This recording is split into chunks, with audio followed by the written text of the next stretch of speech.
Local 3's coverage of the BlueCross Bowl Football Championship is brought to you by Warren & Griffin, your local 5-star law firm. Welcome into sports. Ben Bobick here, Samantha Casano, and we're probably cold by now. You gave it away up to before the tees, but it is getting a little chilly now that the sun went down. We have Baylor and McCallie on the field here now. No hardos out there. Everybody's got clothes on. Sometimes you get people going out there without their shirt on, trying to look tough. But now's not the time to look tough in weather like this. It's going to be a cold one, a physical one tonight, but a special one indeed. Yeah, they're being smart about that. But this one, obviously, we've been billing it as the game of the century 2.0, if you will. Baylor and McCallie, hands down the two best teams in the state here, meeting in this state championship game. These two have been putting on a show all season long, and we expect much of the same tonight. Yeah, Baylor obviously had that lopsided loss when they played McCallie earlier in the season, but the Blue Tornado have been on a roll, winning 5 straight ever since then.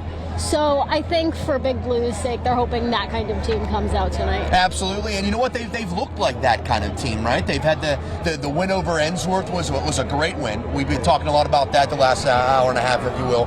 The 31-7 win. They seemingly, it's all about playing your best ball this time of year, building up to it. And I think that October 4th game was a pretty big wake-up call for them.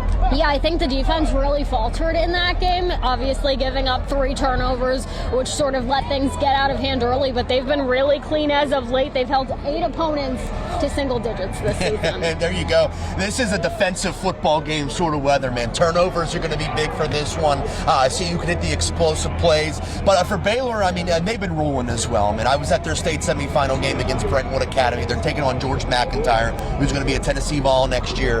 And it's so much fun to watch because it could be anybody's night on any given night. Briggs Cherry was slinging the rock. Shakai Mills Knight had a monster game. The Ole Miss commit. So Baylor, I think that's what's so special about them. It's anybody's night on any given night because of all the talent they have. Yeah, I mean, David Gabriel Georges, who has been so solid all season long, the sophomore, he didn't even play in their first 2 games with everything on the line. I think that might be a little bit different. Yeah, absolutely. And when you think about this game in particular, too, these two teams are no stranger to playing in big games, but this is the big game. This is the state championship game. This isn't at Haywood Stadium or Spears Stadium. This is Findlay Stadium for a gold ball on the line. And we were able to talk to some of the team this week, from both teams actually, about how they're dealing with maybe some pregame jitters or how they're dealing with that pregame routine for a game like this one. Us losing to them earlier has brought us together. I think that gives us something all to hold on to, and it brings us together. So I think we all naturally came together after that. Whenever that first snap plays, all those nerves go away anyway. So just making sure they know that no matter at the end of the day, we all love one another, and it's still the same game we've been playing.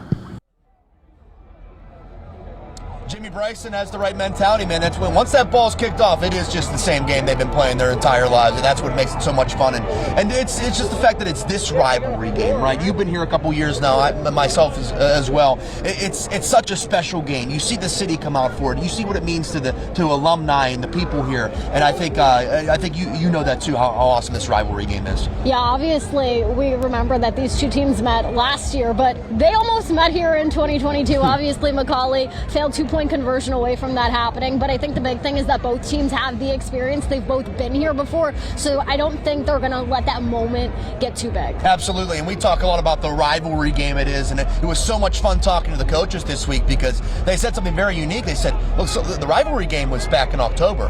This is for all the marbles tonight.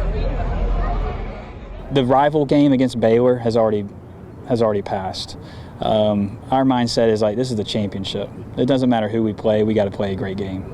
This isn't about red and blue, it's about gold and silver. And you know, a championship game has been our goal all year, to win that. And this team has done everything we've asked them to do to put themselves in position. And hopefully we can take care of business and get it done. Alrighty, we're about 40 to kickoff. What's going to be the key tonight, Samantha? I think for McCallie, limiting the run game, limiting explosive plays from Baylor, and for the Red Raiders to just keep doing what they've been doing all season long. It's going to be a special night here in the 423 at Findlay Stadium. We're going to have a full recap of this one tonight at 11. We'll see who brings home the gold ball. It'll be the 6th straight year one of these two teams does it. Yep. For Samantha Casano, I'm Ben Bobick, live from Findlay Stadium, Local 3 Sports. Right. You guys are great. Get bundled up out there and ready for some good action.